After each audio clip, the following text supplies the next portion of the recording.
Hello everyone. आज की class में हम लोग बात कर रहे हैं नाइट्रोजन डाइऑक्साइड की प्रिपरेशंस और इसकी प्रॉपर्टीज़ पे।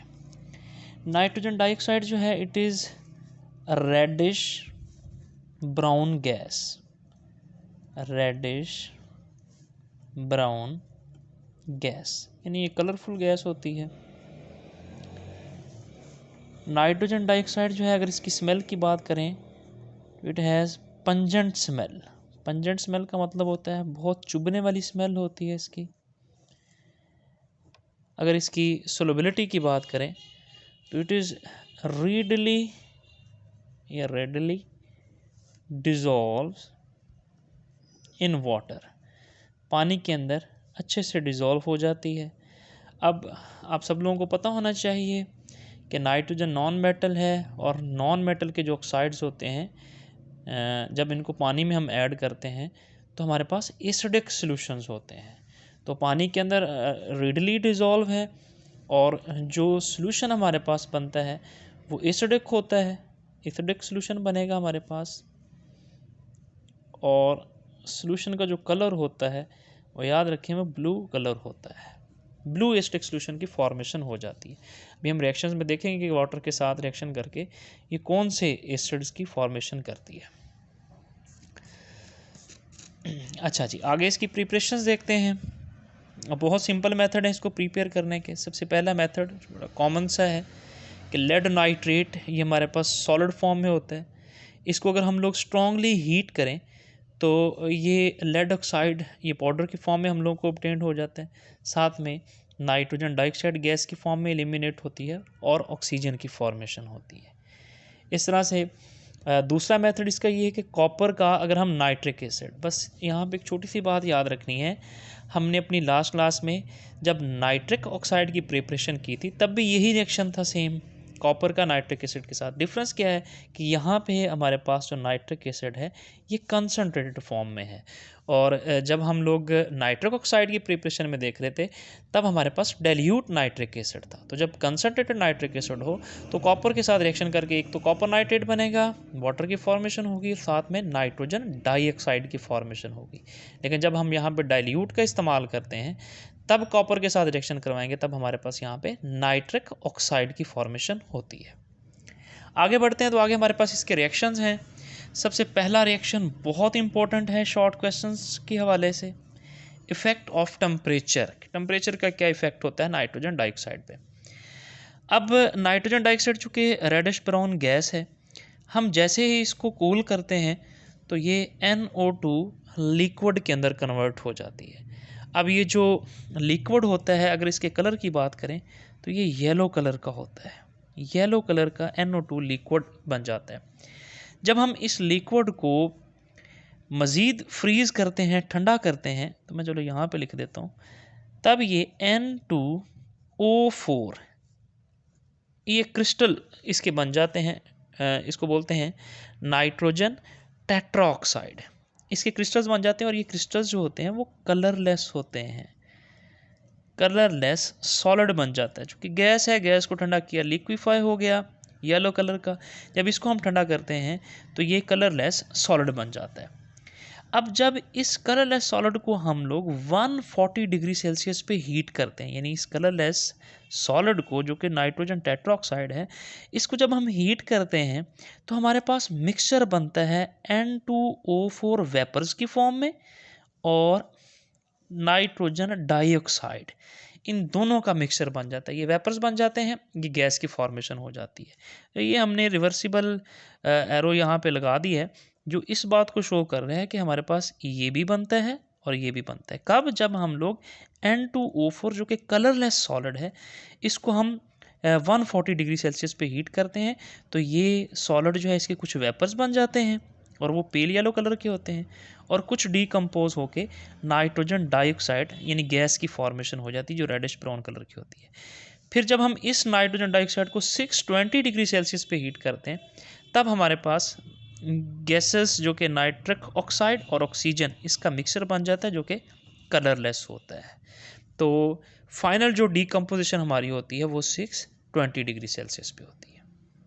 ओके, आगे बढ़ते हैं तो नेक्स्ट हमारा जो रिएक्शन है कि नाइट्रोजन डाइऑक्साइड जो है ये कंबस्टन को सपोर्ट करती है। जो एलिमेंट्स जैसे कार्बन है, जो है वो पोटाशियम है या फास्फोरस है, ऐसे एलिमेंट्स जो कंबस्टेबल होते हैं, जिनकी कंबस्टन पॉसिबल होती है, उनकी कंबस्टन के लिए हम नाइट्रोजन डाइऑक्साइड का भी यूज़ करते हैं, चूँकि इट सपोर्ट कंबस्टन को क्यों सपोर्ट करती है? क्योंकि जैसे ही हम नाइट्रोजन डाइऑक्साइड को थोड़ा हीट करते हैं तो it got converted into nitric oxide and oxygen, तो ऑक्सीजन की दरअसल फॉर्मेशन हो जाती है।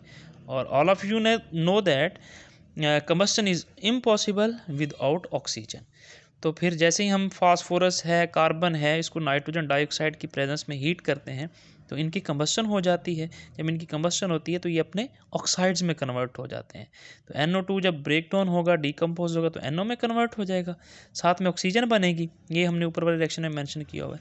फिर ये ऑक्सीजन और ये जो कंबस्टन वाले एलिमेंट्स होते हैं, कार्बन है, कार्बन डाइऑक्साइड में कन्वर्ट हो जाएगा, फास्फोरस है, फास्फोरस पेंटॉक्साइड में कन्वर्ट हो जाएगा।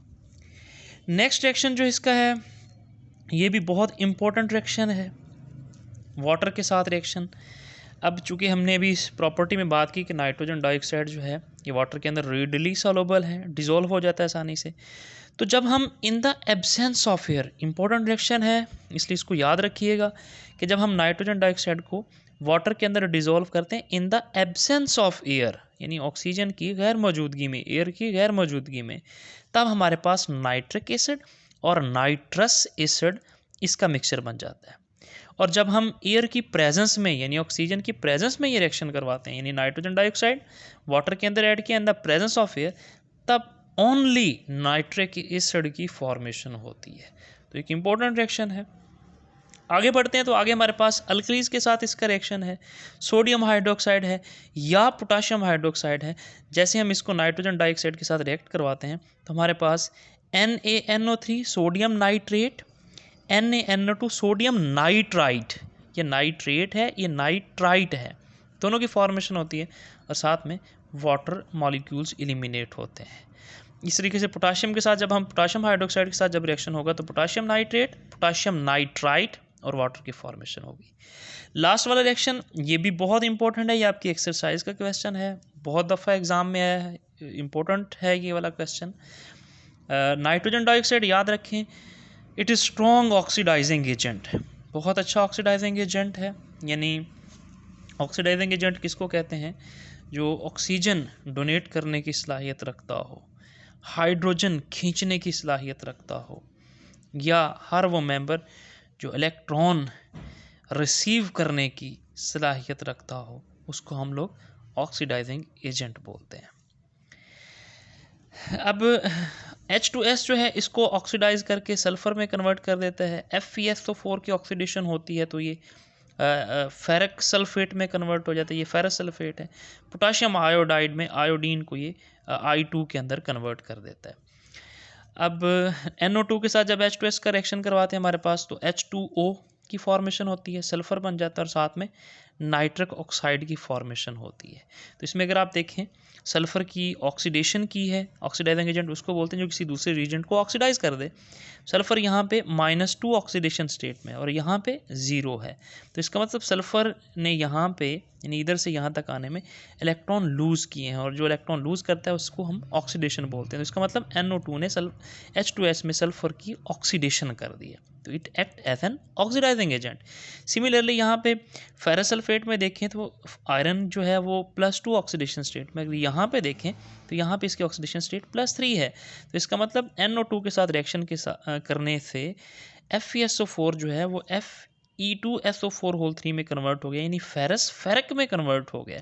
तो इसने एक इलेक्ट्रॉन लूज़ किया है तो ऑक्सीडेशन होगी इसकी, किसकी वजह से? NO2 की वजह से। तो NO2 act as an oxidising agent. इस तरह से पोटाशियम आयोडाइड में देखें तो आयोडीन -1 ऑक्सीडेशन स्टेट में है यहाँ पे और यहाँ पे 0 ऑक्सीडेशन स्टेट में है, तो इसका मतलब इलेक्ट्रॉन इसने लूज़ किए हैं। तो पोटाशियम आयोडाइड में आयोडीन की ऑक्सीडेशन हो गई है, किसकी वजह से? NO2 की वजह से। So it act as an oxidising agent.